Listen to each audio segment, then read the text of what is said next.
The story begins in Sacramento, late at night. Brad Sloan lies in bed, wide awake. Melanie sleeps beside him, but Brad's mind won't stop. Brad doesn't do direct field work for a nonprofit. He helps other nonprofits grow. Social media, outreach, memberships, donors, crowdsourcing, fundraising. He builds systems so charities can raise money better. When he closes his eyes, this morning snaps back all over again. At breakfast, Brad sits across from his only employee, Chris, the backbone of his tiny team. The talk is normal until Chris says he's quitting. Chris doesn't circle it. He took a banking job, brokerage, where the opportunities are bigger. Brad's face tightens. Banking? I've loved working with you, Chris says, then admits, this job was making me depressed. Then comes the punch. Maybe he can do more good by making a lot of money, Chris says, and then donating, supporting causes, instead of spending his life asking other people for money to fund charities. Brad just stares. It feels like Chris has crushed Brad's mission, his whole life, into one sentence, and a question won't leave him. Am I actually doing the right thing, or am I just trying to justify my life? As the night drags, another regret rises. I fell behind. Memories spin, college, then his friends, until their achievements look like proof against him. Nick is a famous Hollywood director. Jason dominates the finance world. Craig is in government and politics, on TV constantly. Billy made so much money he's basically retired, living off investments. Compared to them, Brad feels left behind. He decides he's a failure, that after all these years he still hasn't won the status game. Yet his life isn't collapsing. Home is stable. Melanie works. Troy is smart, respectful, genuinely good. He cares about his parents. To them, Brad isn't a loser, but Brad doesn't measure life by what he has. He measures it against status, so everywhere he looks, he compares.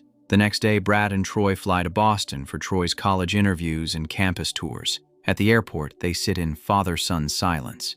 Brad tries to talk. It goes nowhere. Trying to lift Troy, Brad offers, "What if we try VIP? First class." Troy looks excited. Brad goes to change the tickets. VIP is insanely expensive, but Brad is almost ready to pay. Then reality hits. It isn't even possible. The tickets can't be changed because Brad bought them with a discount coupon. Embarrassed, he walks back. Troy doesn't mock him. No complaints, no taunting. He just accepts it. But inside Brad, it becomes more proof. I don't belong in the status world. On the plane, Brad's mind spirals. He wonders if any of his successful friends have ever flown economy. Reunions flash back, private jets, VIP travel as if it's normal. The comparison stings and jealousy returns. He thinks about college when he was sharp and driven. Melanie has always been simple and grateful, content with what they have. She never pushed him for more. Now Brad twists that into blame, wondering if his ambition faded because no one pressured him. He compares her to his friends' wives, ambitious, accomplished, always pushing forward, and convinces himself that's what helped his friends rise so high. In Boston, Brad books a hotel and they rest. That evening at dinner, he asks Troy where he hopes to get in. Troy says he wants to study arts at Harvard. His consultant believes he has real talent, especially in piano, and thinks he has a shot at top schools like Harvard or Yale. Troy is thrilled because one of his favorite musicians teaches there. Brad listens, pride mixing with pressure. He suddenly needs his son's future to outshine his own. He smiles, proud. He didn't even know Troy was that good. Watching him, Brad softens. Troy is capable, polite, well-behaved, never demanding. For a moment, Brad thinks he's been worrying too much. Then a new thought locks in. Maybe this is his second chance. If Troy graduates from Harvard and becomes a successful musician, Brad imagines his friends' kids won't come close. The jealousy fades into hope. The next morning, they head to Harvard for the admission process. Brad is more nervous than Troy, waiting anxiously. Troy comes back looking crushed. He mixed up the dates. The interview was yesterday, and the registration window is closed. Brad's heart sinks. In front of everyone, he snaps at Troy for being careless. Deep down, it's not just the mistake. It's Brad watching his own hopes collapse. Embarrassed, Troy asks him not to shout in public, then leaves to meet friends. Brad refuses to let it end there. Desperate, he calls Melanie asking if she knows any lecturer, alumni, insider who can pull strings. She doesn't. Brad remembers Craig might help. Craig works in government. Maybe he knows someone who can pull strings at Harvard. The idea makes Brad uneasy. Years ago, when Brad started his organization, he'd asked Craig to invest. Craig dismissed it as small and meaningless. Brad never forgot the humiliation and promised himself he'd never call again. But this is Troy's future. Brad swallows his pride and calls. Craig's number is switched off. The setback stings, and the only way to get Craig's new contact is to call another old friend. So Brad calls Billy. Billy answers from Hawaii, vacationing with 2 girlfriends, bragging about his success and happy life. Jealousy rises, but Brad pushes through, gets Craig's new number, and tries again. No answer. He leaves a voicemail. Next morning at breakfast, Craig calls back. Brad explains the situation and asks for help, expecting little. Craig agrees immediately, without hesitation too, asks how Brad's been, and when he hears Brad is in Boston, says he'll be there in a couple of days too. He suggests dinner. Brad pauses, then agrees. Hope returns, tangled with nerves and old memories. Soon Craig calls again with good news. He spoke to the right people, and Troy has been granted another chance at Harvard. Brad tells Troy. Seeing his son's happiness makes Brad's eyes well up. In his mind, Troy is already a future famous musician, bringing pride to their family name. Then Brad's anxiety creeps back. What if Troy fails later? What if it doesn't work out? Will his friends get another chance to look down on him? The day passes with Brad stuck in those thoughts. That evening, Troy invites him to meet Ananya, a Harvard senior. Troy and Ananya once played together in an orchestra at a charity event. At the restaurant, Brad notices how confident the students are. Craig's name comes up and Ananya mentions he taught her class last year, and she didn't find him likable. Troy talks about Brad's work, how he helps people through charity and fundraising. Ananya is genuinely impressed, and her friend Maya joins them, adding even more energy. Watching them, Brad is reminded of Melanie. Before marriage, she was bright and driven too. Somewhere, that spark faded into routine. Surrounded by youthful ambition, Brad feels how time has changed everything, including him. Brad's mind drifts back to Billy, the friend in a mansion in Hawaii, vacationing with 2 girlfriends. A bitter thought slips in. If Brad had made more money, maybe his life would look like that too. Maybe he'd be surrounded by ambitious, attractive women like Ananya and Maya. In that weak moment, even Melanie starts to feel dull to him, and the guilt only deepens his inner conflict. After dinner, Ananya suggests they all move to a bar across the street. Brad is ready, but Troy stops him. He's underage and he has a big interview tomorrow, so he needs sleep. Brad agrees and returns to the hotel. But later that night, once Troy is asleep, Brad quietly slips out and goes to the bar anyway. He sits with Ananya for hours, drinking and talking. As the alcohol loosens him, Brad finally spills what he's been carrying. How small his life feels next to his friends. How empty his achievements seem compared to theirs. Some part of him expects comfort. He wants Ananya to sympathize, to validate his pain, to make him feel understood. But she doesn't pity him. Calmly, she reminds him the world is hard. People struggle just to afford food. And the people he thinks are perfect, rich, admired, successful, probably have serious problems too. He only sees their highlight reel, not their suffering. Then she says it plainly. Comparing your life to others is pointless. Life isn't a competition. The words land heavier than Brad expects. He goes quiet, staring ahead, with nothing left to argue.